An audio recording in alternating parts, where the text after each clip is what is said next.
Biasa dipanggil Pak Yogi atau Sumarsono? Yogi ya, Pak Yogi. Selamat pagi dan selamat sudah sampai pada tahap ini. Proses wawancara akan saya mulai selama 20 menit pertama, kemudian nanti bergilir anggota pansel lain akan bertanya juga. Pak Yogi, ini saya lihat dari riwayat kerjanya ya, kira-kira 15 tahun di PT Merpati Nusantara Airlines, kemudian 18 tahun atau sekitar situ di KPPU RI soal pengawasan persaingan usaha. Bisa tolong kami dibantu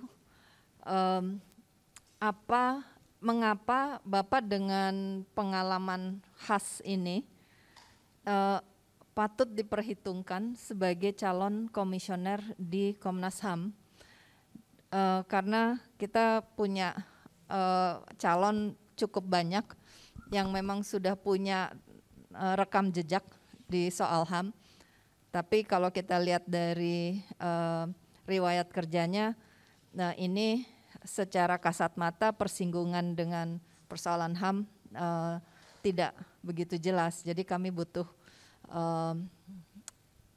bantuan dari Bapak untuk meyakinkan kepada kami bahwa Anda perlu dipertimbangkan sebagai komisioner yang dibutuhkan oleh Komnas HAM ke depan. Silakan.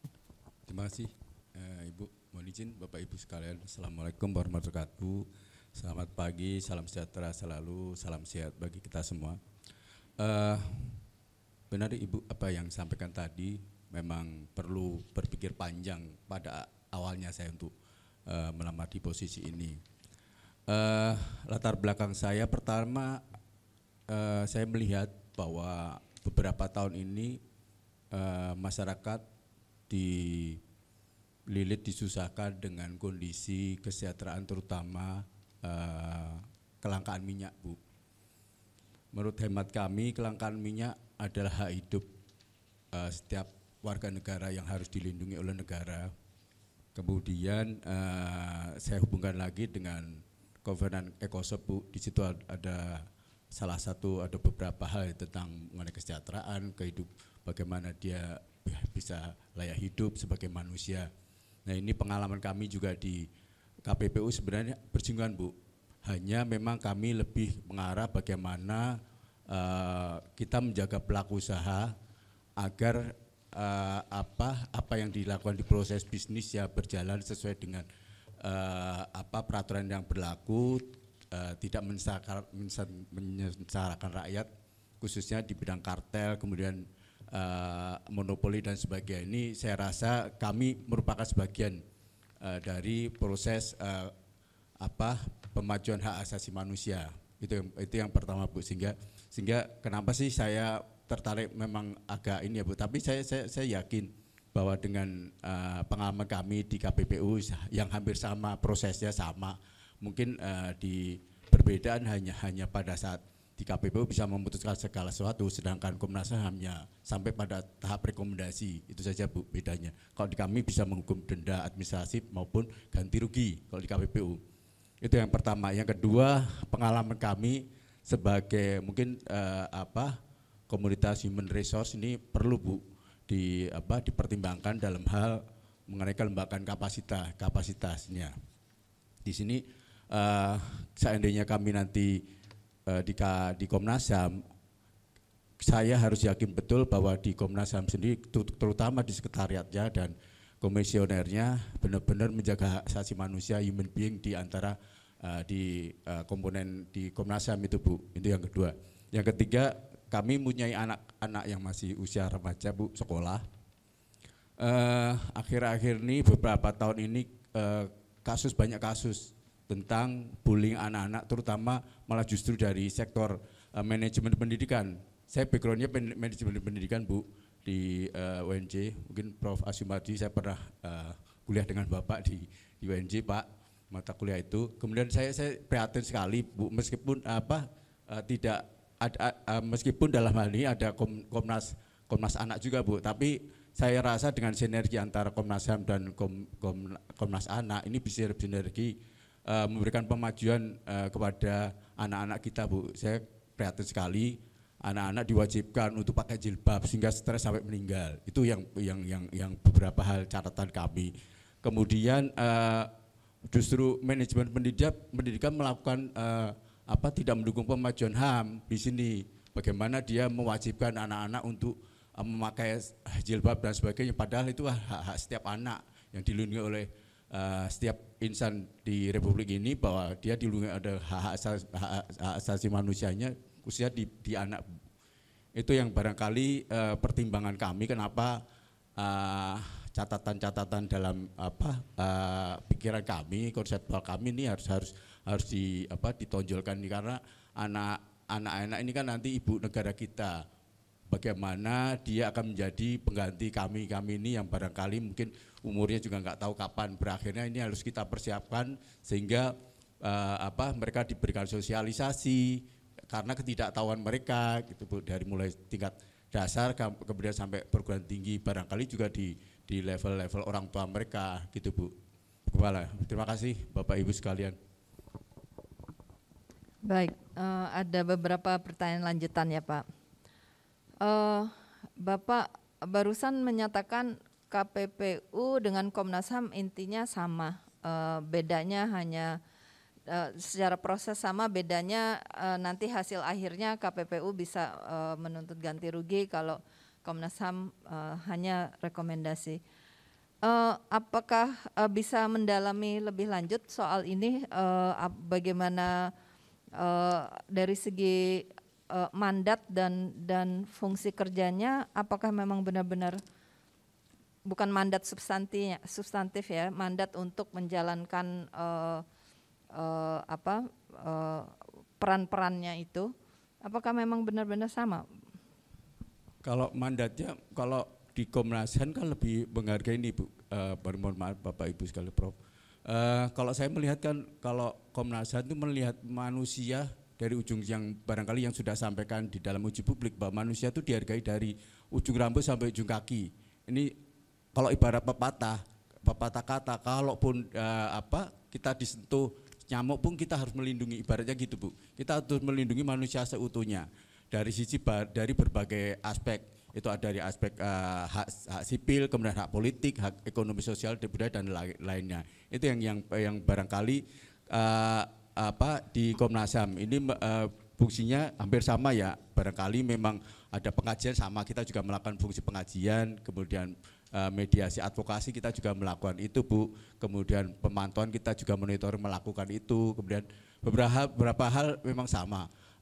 Maksudnya perkara itu masuk dari inisiatif setiap inisiatif dari kami ataupun adanya laporan dari pihak luar, itu sama bersama. Namun prosesnya nanti mandatnya kan kalau di KPPU menegakkan hukum persaingan usaha, penegakan hukum, kemudian memberikan syarat pertimbangan kepada pemerintah, mungkin barangkali sama. Ada beberapa hal. Ya, terima kasih. Mungkin kalau begitu saya ingin melanjutkan dengan bertanya spesifik soal fokus substansi kerja. Ini kan kalau KPPU itu pengawasan terhadap persaingan usaha, dan Bapak sendiri di makalah menyebutkan adanya kejahatan ekonomi gitu.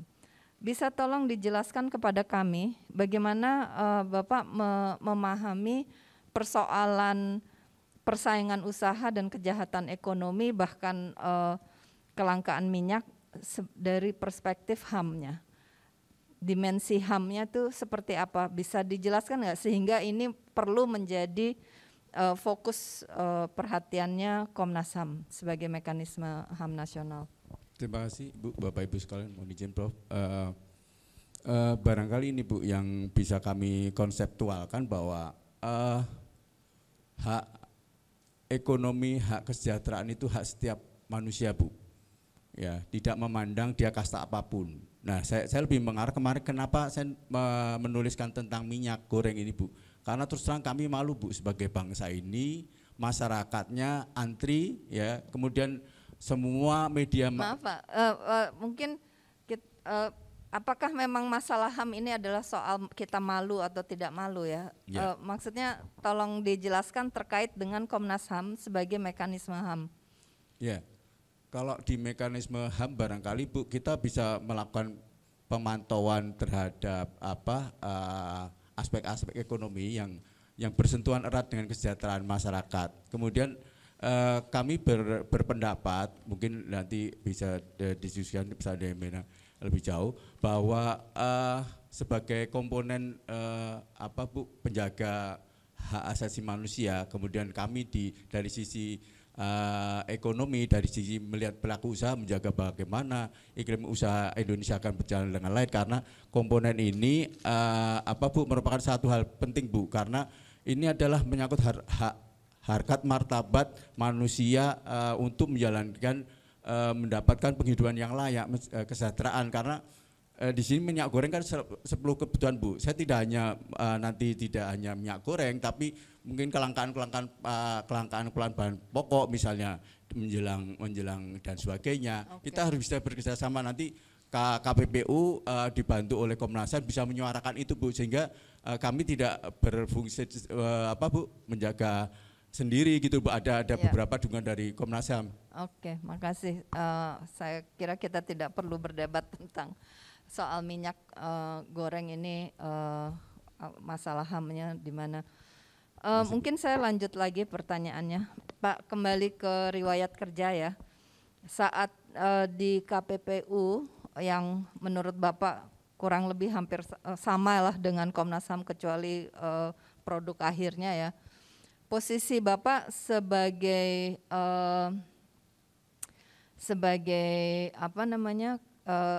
Kasubdit SDM, verifikasi dan pelaksanaan anggaran, perencanaan anggaran, Kabak kesejahteraan pegawai, kemudian SDM lagi dan umum ya. Kenapa Bapak tidak justru misalnya melamar untuk posisi sekjen? Kenapa komisioner yang dijadikan sasaran keterlibatan atau model keterlibatan Bapak dalam persoalan penegakan HAM? Terima kasih Bu. Mohon izin Bapak Ibu sekalian. Kalau secara pribadi barangkali karir kami sebagai kepala BIPO kalau memang diarahkan ini menjadi sekjen Bu. Tapi saya berpendapat lain Bu. Kami tidak hanya berada di zona nyaman. Kemudian kalau kita benar-benar ingin terjun langsung, kita harus sebagai pelakunya. Maksudnya gini, dalam hal pengambilan kebijakan itu kita sebagai aktornya Bu. Jadi kalau saya melamar sebagai sekjen, itu saya tidak bisa sebagai aktornya untuk menegakkan hak asasi manusia. Jadi saya benar-benar harus terlibat langsung di dalam proses pengambilan kebijakan itu Bu. Itu Bu barangkali yang saya pahami itu Bu. Terima kasih Bu. Dalam pengalaman Pak Yogi, posisi sekjen tidak bisa mengambil keputusan ya, membuat kebijakan ya? Pengambilan kebijakan dia memberikan support kepada pimpinan, karena pimpinan dalam hal ini komisioner ini dia dibantu oleh Sekretariat Jenderal untuk melaksanakan tugas-tugasnya Bu. Jadi beliau fungsinya di kesekretariatan. Kalau saya pahami Sekretariat Jenderal dimanapun KL itu mendukung tugas-tugas dalam hal bidang administratif, kepegawaian, keuangan dan sebagainya. Barangkali itu mungkin juga tidak bisa mengambil keputusan di dalam forum tersebut Bu, karena kalau di KPP kan ada majelis komisi yang misalnya ada perkara menangani di situ, majelis di kesekjennya kita memberikan dukungan kepada pimpinan dan misalnya kemudian kalau kami di deputi mendukung teknis dan sebagainya Bu. Itu yang saya pahami Bu. Terima kasih Bu. Karena kalau sepemahaman saya peran kesekjenan itu besar sekali untuk memastikan Komnas HAM bisa menjalankan fungsinya. Komisioner setiap 5 tahun berubah. Yang konsisten jalan terus itu justru kesekjenan di bawah kepemimpinan sekjen. Tapi menurut Anda itu sebagai orang yang punya pengalaman cukup panjang 18 tahun di bidang yang sebenarnya mungkin lebih relevan untuk posisi kesekjenan, menurut Bapak ini bukan tempat yang tepat ya buat Bapak, ingin ini di level komisioner. apa yang akan Anda capai jika Anda menjadi anggota komisi komisionernya?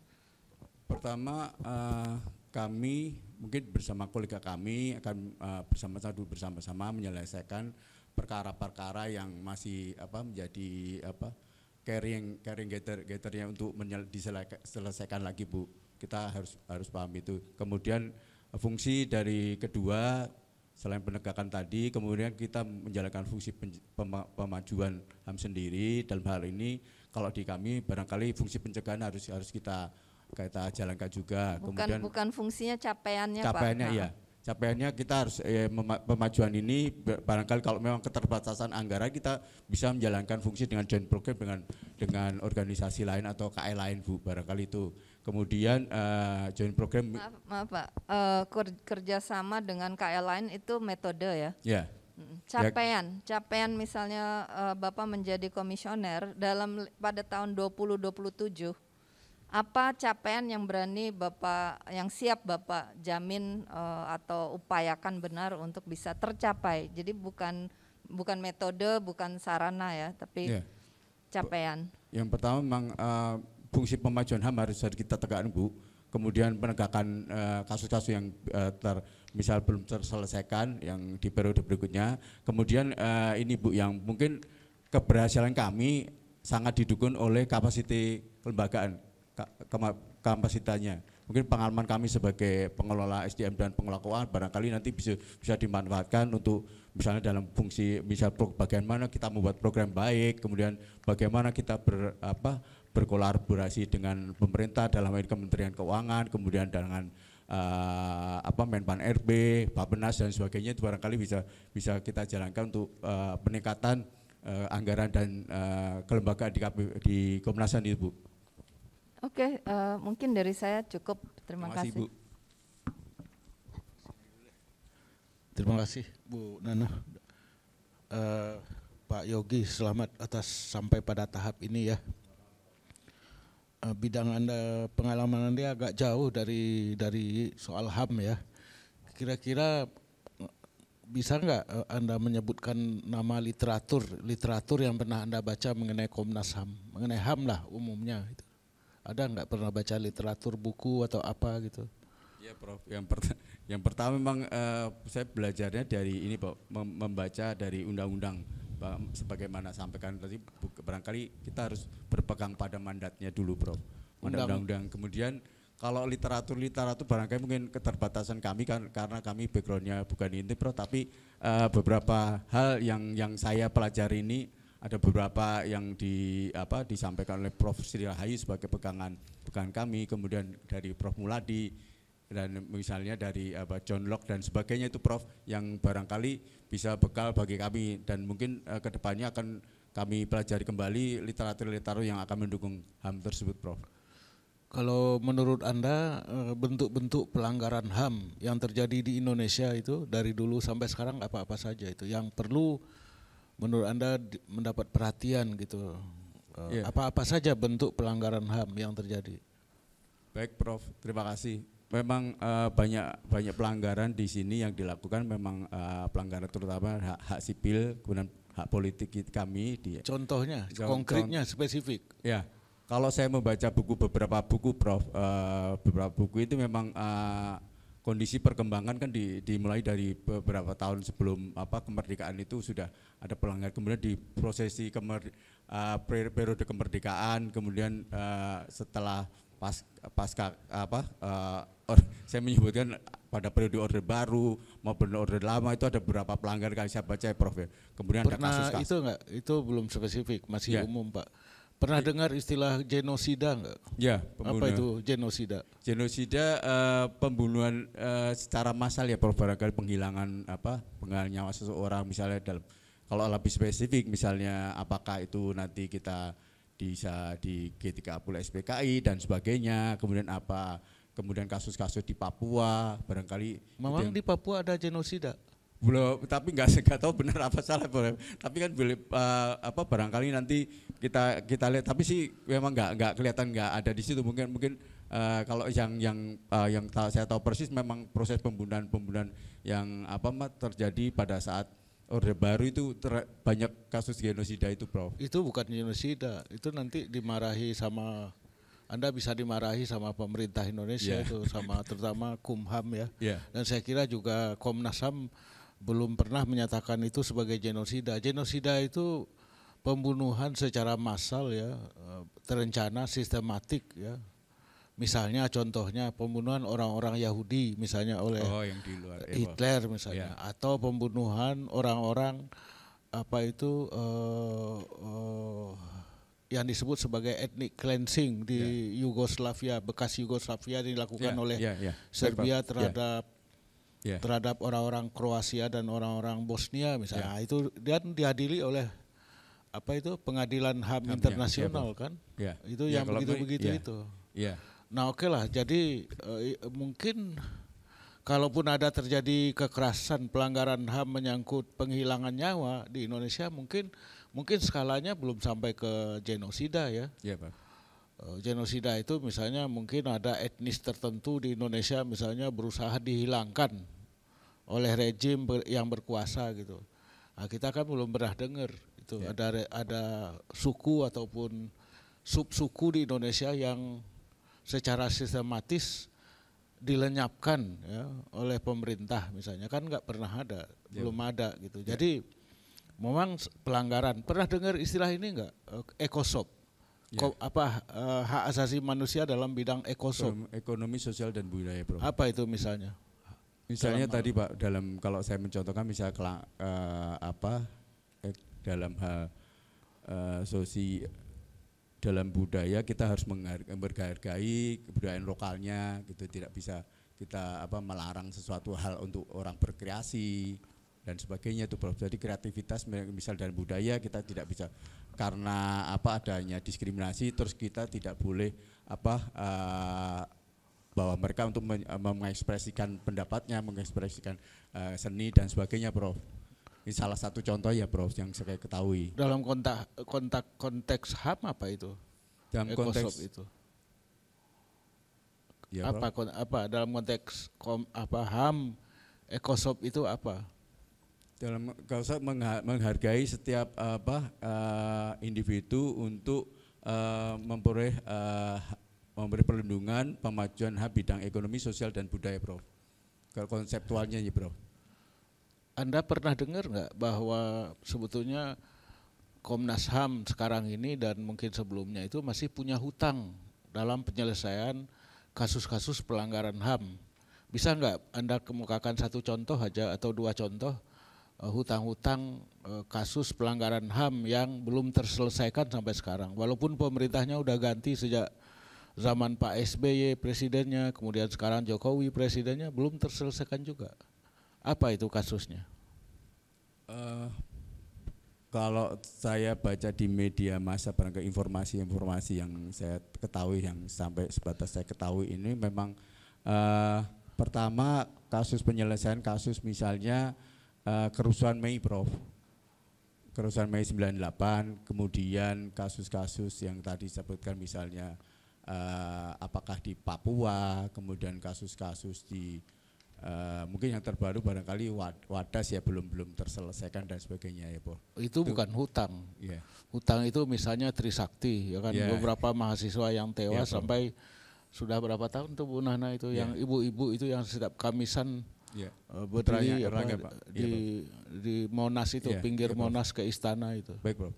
Modelnya gitu, atau kasus Munir, pernah dengar kasus Munir? Pernah, Prof. Apa yang terjadi dengan Munir? Kasus Munir pada saat penerbangan ke Belanda, Prof, itu di tengah perjalanan mungkin kalau dari informasi kan ada proses penghilangan ya, Prof, nyawa seseorang dalam pesawat itu, Prof.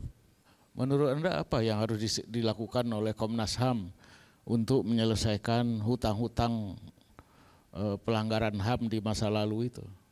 Kalau menurut kami memang kita membaca kembali, Prof, berkas-berkas. Kalau kami biasanya menjalankan fungsi itu kita cek kembali berkas-berkasnya apakah runtutannya, kemudian saksi-saksi. Sebetulnya kalau itu sudah banyak, Pak. Udah banyak, udah lebih dari cukup ya. Seharusnya bukan itu lagi yang harus dilakukan. Kalau berkasnya udah banyak ya. Apa itu di luar soal berkas, soal catatan-catatan yang sudah dikumpulkan itu apa ya lagi yang harus dilakukan sebetulnya? Apa yang konkret gitu? Ya, kalau memang semuanya sudah ini kita kalau berkas-berkas sudah selesai kita proses di itu Prof di di pengadilan khusus ad hoc-nya disampaikan ke sana, kemudian kita suarakan kembali Prof. Baik, cukup Pak dari Terima kasih saya. Prof.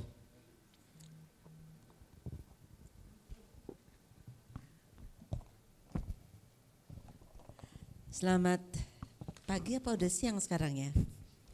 Masih pagi. Selamat pagi Bu. Selamat pagi Pak Yogi, Selamat sehat pagi, ya? Bu. Alhamdulillah Bu. Siap ya masuk ke Komnas HAM? Insya Allah Bu. Pengalaman HAM Anda apa Pak?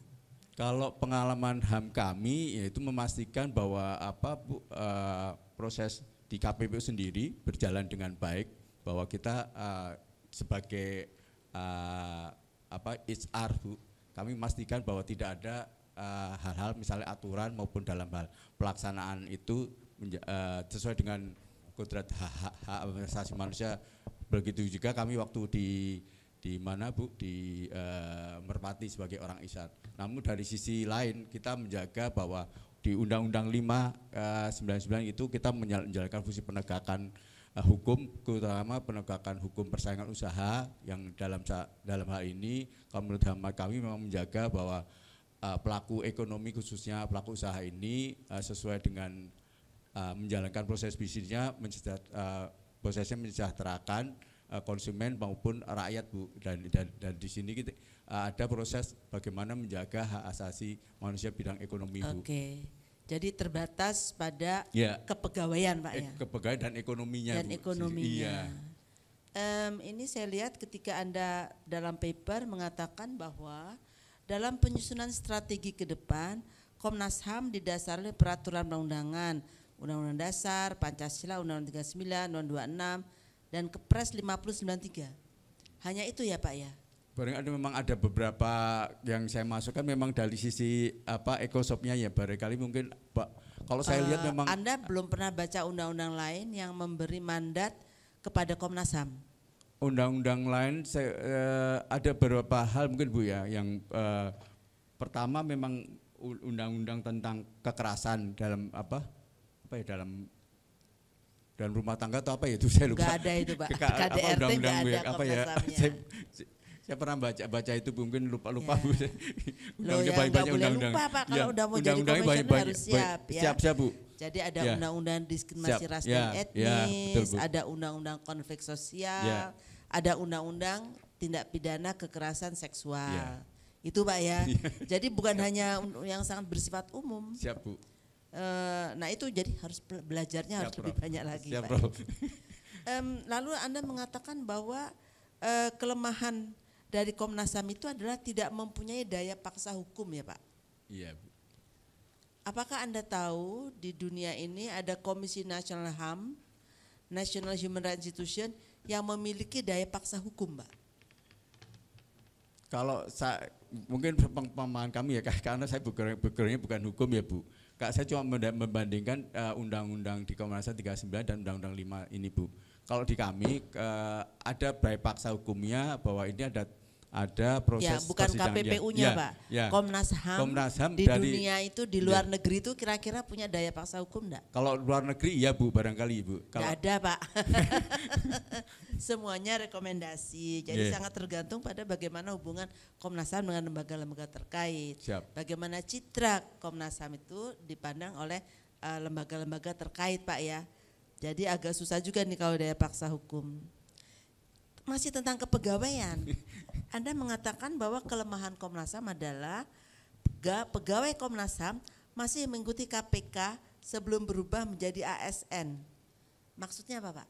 Jadi kalau kami lihat memang prosesnya, kalau saya mengamati Bu ya, mengamati proses di kepegawaian di Komnas HAM, kan ada juga dari tenaga-tenaga kontrak Bu awalnya Bu, kemudian prosesnya setelah itu ada proses PNS yang direkrut, kemudian di situ masih tersisa beberapa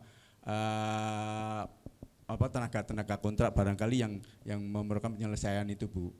Kalau saya dari pendapat pribadi ya Bu.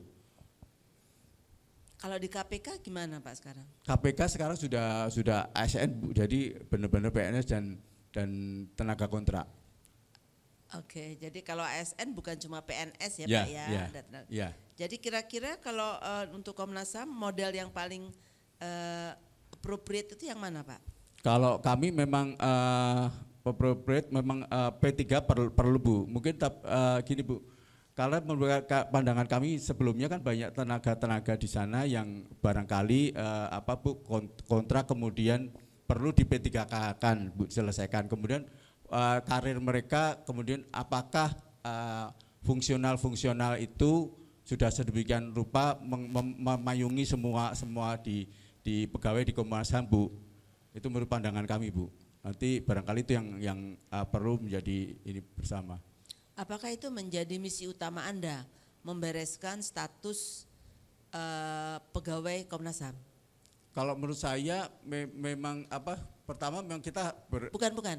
Apakah ini yang menjadi misi utama Anda? Tidak utama kami Bu, karena kami kan sebagai komisioner pertama memang fungsi di Ya, di Undang-Undang 39 jadi tidak dulu. ada Pak kewenangannya untuk kepegawaian ya. Itu makanya Bu Nana tadi nanya kenapa Anda nggak ngelamar jadi sekjen, karena Anda lebih menguasai Siap. masalah kepegawaian daripada masalah HAM. Siap Bu. Betul Pak ya? Jadi saya bukan ini maksudnya memang itu Bu, kalau bicaranya kita sebagai komisioner harus menyelesaikan yang sesuai dengan Undang-Undang 39 Bu. Satu. Kemudian itu kan perlu dukungan dari sekretariatnya Bu, khususnya nanti di aspek kepegawaian, kemudian keuangan, Ya itu nggak diurusi oleh komisioner Pak. Ya. Itu sekjen yang Ya benar, betul Bu. Komisioner. Siap. Iya, jadi Ya. tidak ikut campur lah dalam urusan seperti itu.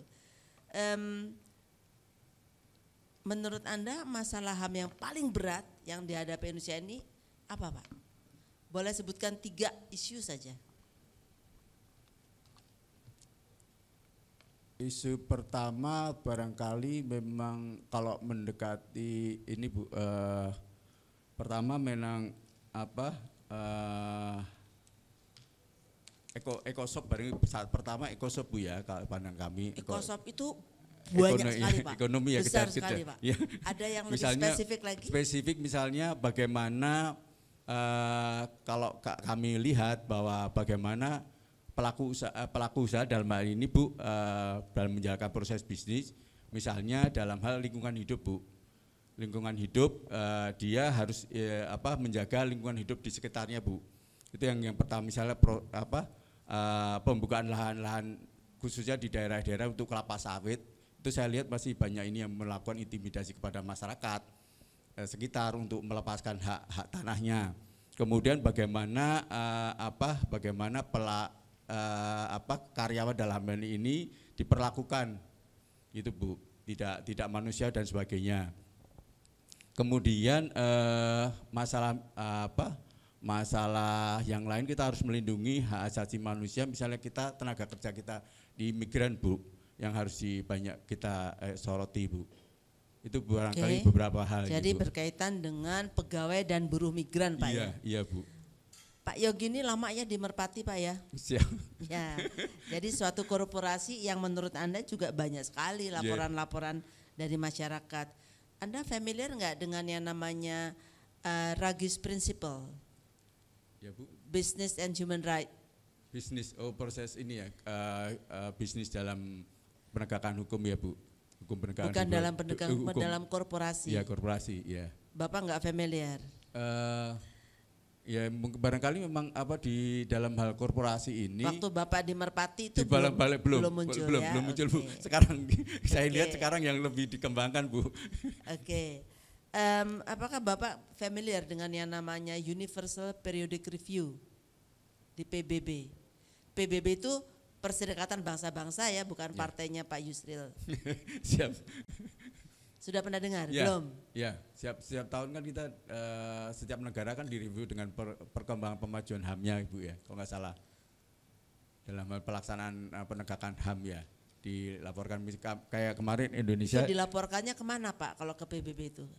Kalau nggak salah di Kemarin di mana saya? Pada saat itu saya baca Pak Mahfud MD menyampaikan hal itu di depan PBB ya Bu kalau nggak salah. Ya, PBB-nya apa Pak?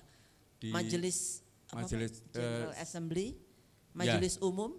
Ya. Majelis Umumnya kayaknya. Bukan Pak, di Human Rights Council namanya. Oh, iya.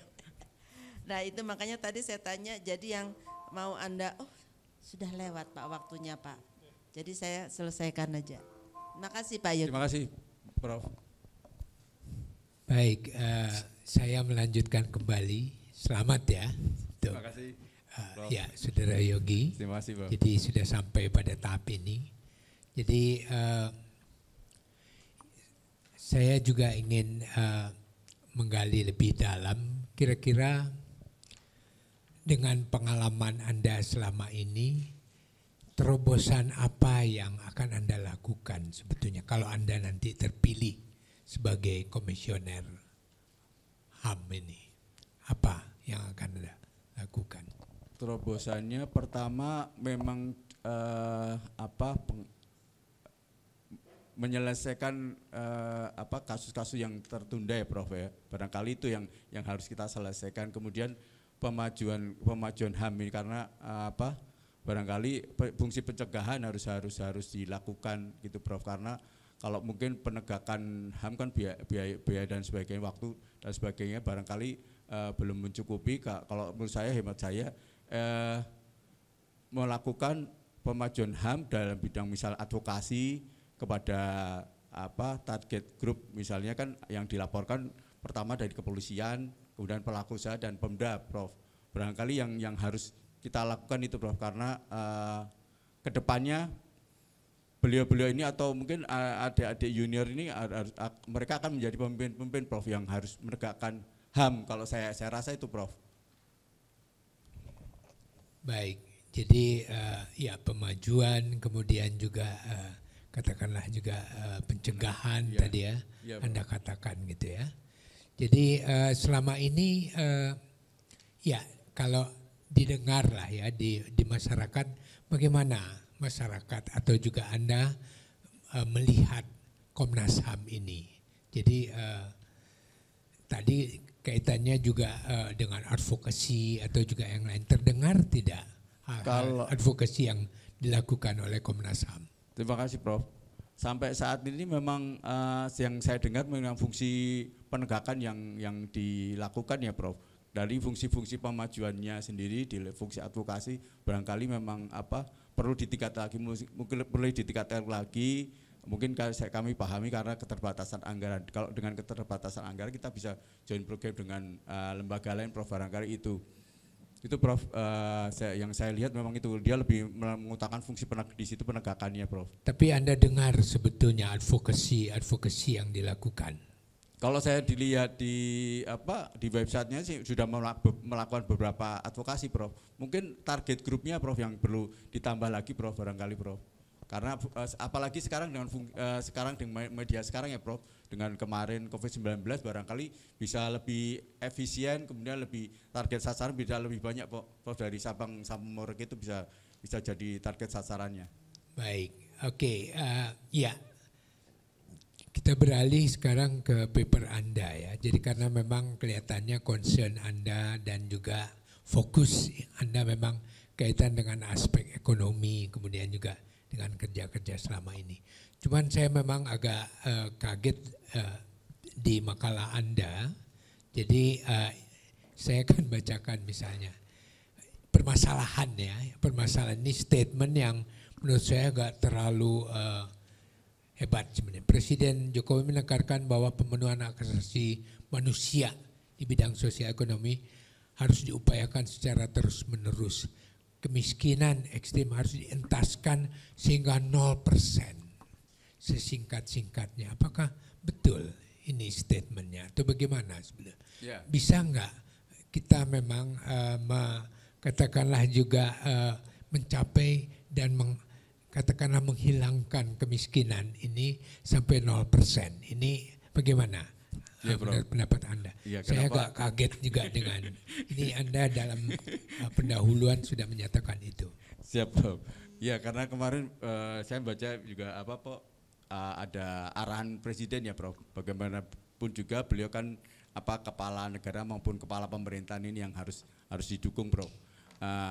Makanya kami mengutip pendapat beliau. Ini harus apa yang dijabarkan arahan beliau harus bagaimana. Tapi sehingga 0%. Kalau 0% memang agak relatif ini ya, Prof ya. Susah ya, Prof ya. Tapi paling tidak mengurangi iya. Karena itu pekerjaan melibatkan beberapa sektor, Prof. Tidak hanya kami sendiri, misalnya dari kami memang fungsinya adalah meningkatkan kesejahteraan rakyat, tapi juga harus didukung dengan kementerian lain, Prof. Nah ini yang harus duduk bersama, Prof.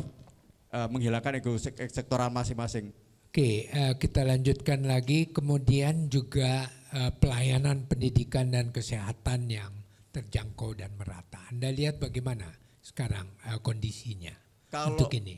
Mohon maaf, Prof. Kalau untuk pelayanan kesehatan barangkali sekarang sudah agak lumayan, Prof, dengan adanya BPJS, itu salah satu fungsi pemerintah. Mungkin yang pendidikan memang di dalam undang-undang sendiri sudah di pendidikan berapa, kalau nggak salah 20% anggarannya untuk sektor pendidikan. Namun demikian kalau kita melihat kalau di Republik ini belum merata, Prof. Dari kayaknya pendidikan lebih di Jawa ya barangkali itu, sehingga masyarakat luar Jawa akan tertarik untuk sekolah di Jawa. Nah ini harus pemerataan pendidikan, proses pelayanan pendidikan barangkali dengan meningkatkan mutu bangunan sekolah, kemudian meningkatkan guru dan sebagainya, sehingga mengejar ketertinggalan, Prof, yang dengan di daerah lain. Nah kemudian juga memang Anda juga melihat soal kelangkaan pangan ini ya. Jadi ini permasalahan besar.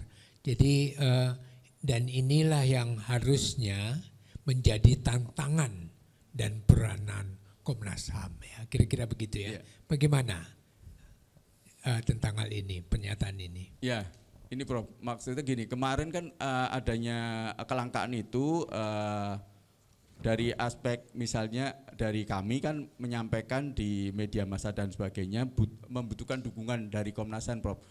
Saya rasa dengan misalnya Komnas HAM melakukan kajian bidang penegakan hukum khususnya di bidang ekonomi, di bidang kesejahteraan untuk pasokan dan sebagainya, itu akan mendukung kerja di kami, Prof. Jadi sama-sama kita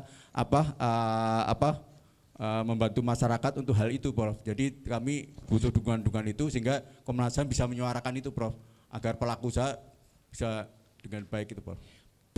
Komnas HAM bekerjasama dengan KPPU dan sebagainya ya untuk ini Prof. ya. Ya, Prof. Ada koordinasi. Tapi apakah memang ini yang menjadi mandat dari Komnas HAM? Kalau tadi juga kita kembali pada Prof. Harkristuti tadi tentang mandat yang dimandatkan oleh undang-undang soal diskriminasi, kekerasan terhadap perempuan, kemudian juga penyelidikan kasus HAM berat dan konflik sosial. Ini kan sebetulnya tugas-tugas utama dari Komnas HAM. Nah ini, tapi di paper Anda melihat bahwa inilah salah satu tugas penting dari Komnas HAM. Bagaimana dikaitkan dengan undang-undang Komnas HAM ini? Iya, Prof. Terima kasih, Prof.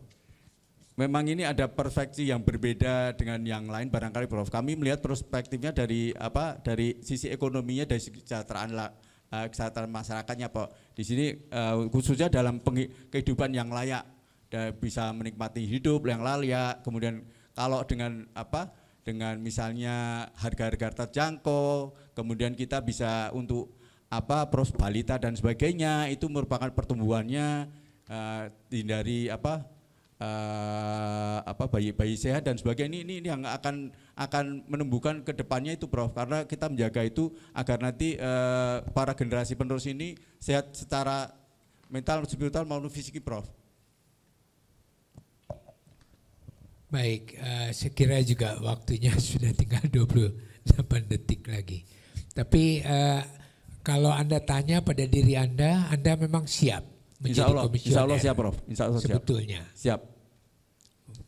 Baik, saya kira saya kembalikan pada Pak Karim, waktunya sudah. Selamat siang Pak Yogi. Terima kasih, Prof. saya mendengar ya dengan seksama apa yang disampaikan oleh Pak Yogi pada pagi hari ini. Saya ingin menambahkan sedikit ya Pak ya.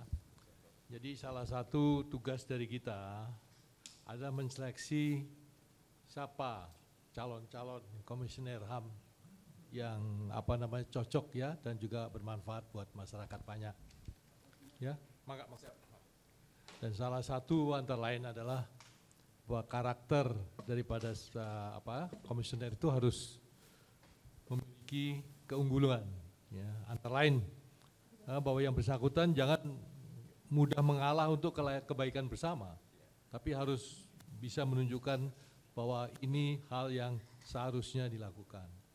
Juga harus tidak misalnya ragu-ragu, tapi harus tegas dalam menunjukkan sikapnya.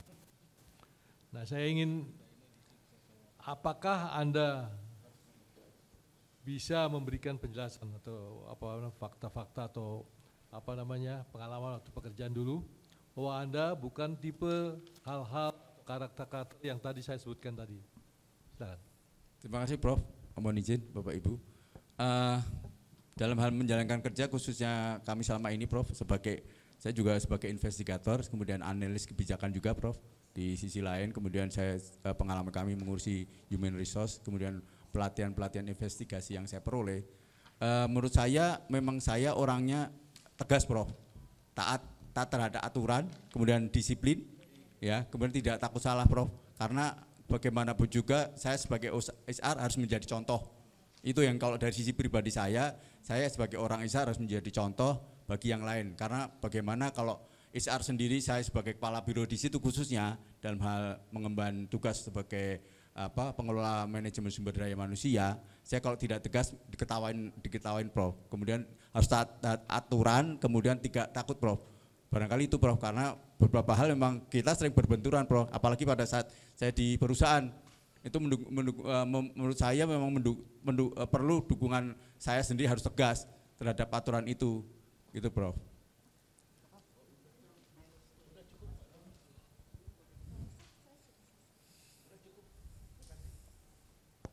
Terima kasih. Menurut hemat Pak Yogi ya. Siap Prof. Untuk merubah Komnas HAM ini menjadi Komnas yang menjadi garda terdepan ya mengenai penghormatan dan perlindungan hak asasi manusia, itu apa yang perlu dilakukan sebagai komisioner baru nanti untuk masa 5 tahun yang akan datang itu? Ya, kalau menurut saya karena Komnas HAM itu harapan akhir masyarakat Prof. Kalau diakronimkan barangkali itu. Jadi kita harus bisa sebagai lembaga yang benar-benar menegakkan hukum khususnya di bidang penegakan HAM. Kemudian kita harus memajukan HAM. Kemudian ya tadi bagaimana kita meningkatkan kapasitas lembaga ini harus diperkuat Prof. Harus perlu dukungan pertama dengan masyarakat gitu Prof. Barangkali itu yang harus kami lakukan nanti ke depannya.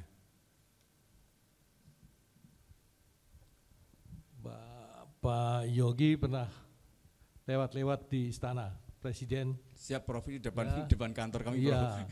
Iya, ada ke depan kamar kan. Berarti siap, tiap hari Kamis ada kumpulan orang. Ya. Ya, antara lain adalah Ibu Marsinah ya situ. Itu berjalan sudah berapa tahun ini masalah? Sudah lama ya Prof ya. Sudah lama ya? Sudah lama ya Prof. Sudah lama ya. Kenapa kok nggak berhenti itu Pak? Karena menurut saya belum mendapatkan keadilan ya barangkali ya menurut beliau ya. Karena masih ada beberapa hal yang dirasa belum sesuai dengan apa yang diharapkan barangkali Prof. Jadi sehingga melakukan hal tersebut. Nah, kalau Anda menjadi komisioner hak asasi manusia ya untuk masa periode 5 tahun, apa Anda tergerak untuk mengatasi masalah supaya gerakan kemisan itu selesai dan yang bersangkutan semua bisa pulang dengan tenang dan merasa bahwa apa yang dianggap tidak adil atau apa yang tidak benar itu itu sudah dipenuhi oleh semua. Ya. Kami akan dukung Prof. Mereka yang memang merasa dirugikan secara hak asasi manusia, Prof. Pertama memang beberapa hal yang barangkali perlu kami lakukan di situ adalah untuk memanggil kembali melakukan dialog lagi, Prof, dengan ini. Mungkin ada hal-hal yang baru barangkali bisa disampaikan, barangkali sebelumnya belum disampaikan, ada hal baru yang barangkali untuk kedepannya bisa dilanjutkan kembali yang menjadi fungsi Komnas HAM, Prof. Yang akan dilakukan adalah dialog dengan korban.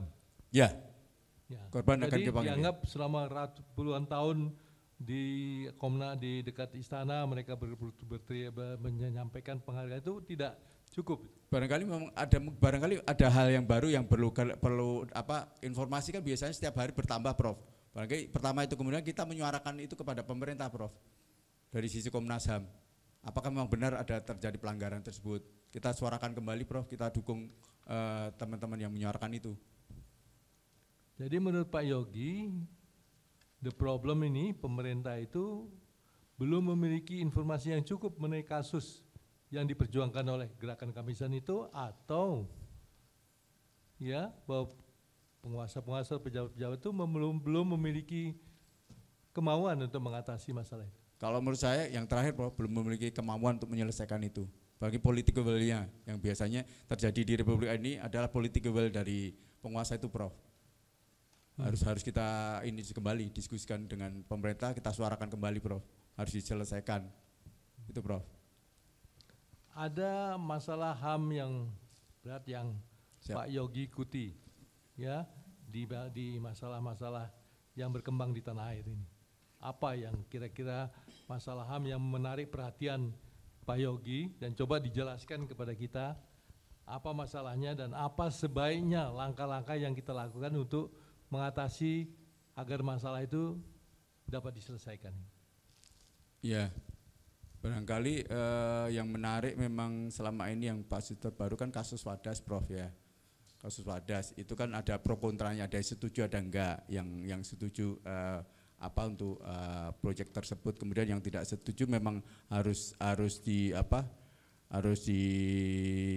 diperjuangkan kembali di sisi Komnas HAM. Apakah ada pelanggaran HAM di situ dilakukan? Biasanya kan dalam hal ini sekarang sebagaimana disampaikan tadi dari beberapa hal, kalau dari target grup kan memang kepolisian, kemudian pelaku usaha dan Pemda ini, barangkali yang nomor 2 ini yang harus benar-benar di ini, Prof. Itu, Prof, menurut saya. Kalau kita bicara mengenai Wadas, ya, itu kan hal yang bersangkutan antara usaha investasi, ya, dan juga dampaknya pada korban-korban yang ada. Ya. Nah, apa Pak Yogi pernah mendengar rujukan, ya, yang ada yang berkaitan dengan United Nations Guiding Principle of Business and Human Rights?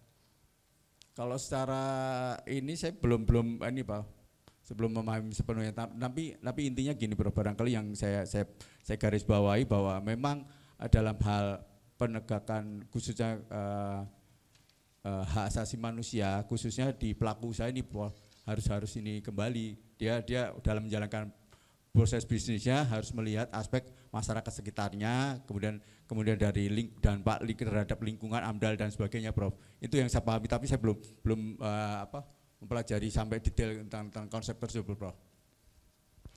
Jadi pada prinsipnya, ya, kalau yang namanya UN Guiding Principle of Business and Human Rights itu, ya, penegasan, ya, bahwa yang bertanggung jawab, ya, untuk mengatasi masalah pelanggaran hak asasi itu adalah negara, pemerintah.